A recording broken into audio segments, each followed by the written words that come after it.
चॉकलेटी बहू। सुनीता जी की बहू की उम्र अब लगभग 37 साल की हो चुकी थी, लेकिन दिखने में अब भी वो किसी 22 साल की लड़की की तरह खूबसूरत लगती थी। सुनीता जी की बहू का नाम था अवनी।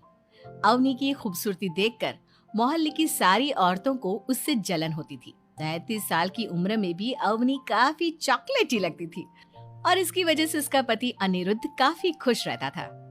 अरे अवनी, हमारी पड़ोसन कल कह रही थी, सुनीता जी आपकी बहू को देखकर तो लगता ही नहीं कि 37 की हो गई है।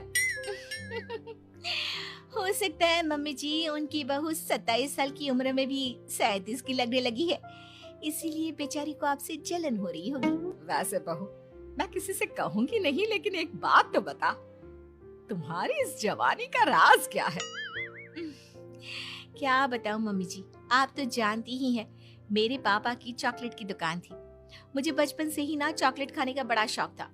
और एक बात बताऊं, मैंने अपने बेडरूम में एक बड़े से बॉक्स में बहुत सारी चॉकलेट रखी हैं और रोज कम से कम 4 चॉकलेट खाती हूँ। बस इसी की वजह से मैं इतनी चॉकलेटी और खूबसूरत दिखती हूँ। अरे लेकिन मैंने तो सुना था कि ज्यादा मीठा खाने से आदमी बूढ़ा दिखने लगता है। ये सब कहने की बातें हैं। चॉकलेट खाने से तो इंसान मीठा मीठा बोलता है और खूबसूरत दिखता है। लेकिन आप किसी से कहना मत सासू माँ। अगले दिन जब सुनीता जी अपने पड़ोस की औरत से मिलती है तो उनकी पड़ोसन फिर से वही सवाल करती है। अरे सुनीता जी बताइए तो सही, आखिर आपकी बहू इतनी चॉकलेटी कैसे दिखती है? कल देखा था मैंने, ब्राउन कलर की साड़ी पहनकर बिल्कुल चलती फिरती चॉकलेट नजर आ रही थी। वैसे मैंने अपनी बहू से पूछा था। अब देखो, उसने ना मुझे किसी को बताने से मना किया है, लेकिन तुम मेरी सहेली हो इसलिए बता देती हूँ। अरे हाँ हाँ बताओ ना सुनीता बहन, मैं भी उसका नुस्खा अपना लूंगी और जवान दिखने लगूंगी। और मेरी बहू वो तो 27 साल की उम्र में ही बूढ़ी होने लगी है, फिर देखना अपनी बहू से भी ज्यादा खूबसूरत दिखूंगी। मेरी बहू ने बताया था कि वो भर भर के चॉकलेट खाती है, लेकिन देखो तुम किसी को बताना मत। हाँ। जवान और खूबसूरत दिखने के चक्कर में सुनीता और उसकी पड़ोसन दोनों मिलकर खूब चॉकलेट खाने लगते हैं, लेकिन ये बात वो दोनों किसी को नहीं बताती। कुछ दिनों से पैर में बहुत दर्द हो रहा है। हाँ, मेरे भी पैर बहुत दुखते हैं। जब से चॉकलेट खाना शुरू किया है तब से ही ऐसा हुआ है।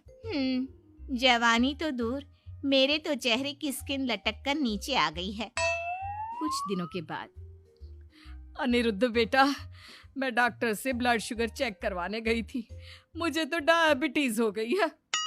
मम्मी, लेकिन कुछ दिन पहले तो आप बिल्कुल ठीक थी, अचानक आपको डायबिटीज कैसे हो गई? अब तो मीठा भी कम खाती हैं। हाँ हाँ, मैं कहाँ मीठा खाती हूँ, लेकिन पता नहीं डायबिटीज कैसे हो गई। सुनीता अपने बेटे अनिरुद्ध से चॉकलेट खाने वाली बात को छुपा लेती है और अपनी पड़ोसन सहेली के पास जाती है। अरे क्या बताऊं बहन, चॉकलेट खाने के चक्कर में जवानी तो आ नहीं रही, डायबिटीज की बीमारी लग गई। हाय रे, मेरे साथ भी यही हुआ। मैं भी डॉक्टर से शुगर चेक करवा के आई तो पता चला कि डायबिटीज आ गई है। अरे भगवान भला करे तुम्हारी बहू का, जिसने हमें चॉकलेट खाने की सलाह दी। लेकिन मेरी बहू ने कब कहा कि हमें चॉकलेट खानी चाहिए? उसने तो ये बताया था कि वो चॉकलेट खाती है। लेकिन अब हम क्या करें, हम दोनों तो जवान दिखने के चक्कर में बीमारी की चपेट में आ गए। तुम कहो तो मैं अपनी बहू से ही इसका इलाज पूछ लेती हूँ। अरे वो तो इतना चॉकलेट खाती है, उसे भी तो डायबिटीज हुई होगी ना, तो वो भी तो अपना ध्यान रखती होगी। अरे रहने दो, तुम्हारे चक्कर में लेने के देने पड़ जाएंगे। जानती हो, हमारे मोहल्ले की सारी औरतों को डायबिटीज हो गई है। अरे लेकिन उन्हें कैसे डायबिटीज हो गई? यह कोई छूत की बीमारी थोड़ी ना है। बुरा मत मानना, वो तुम्हारी बहू का जवान दिखने वाला नुस्खा मैंने उन सबको भी बता दिया था। हाय रे, ये क्या कर दिया तुमने? मोहल्ले की सारी औरतों को मीठे की बीमारी लगा दी। अरे लेकिन अब क्या होगा ये बताओ। होना क्या है, जवानी तो दूर, अब बुढ़ापा जल्दी आ जाएगा। और फिर अगले दिन, मम्मी जी, मैंने सुना आपकी शुगर बहुत हाई आई है। हाँ बहू, अब मैं बीमार ही रहूंगी, पूरी जिंदगी ऐसे ही कटेगी। अरे मम्मी जी, लेकिन आपने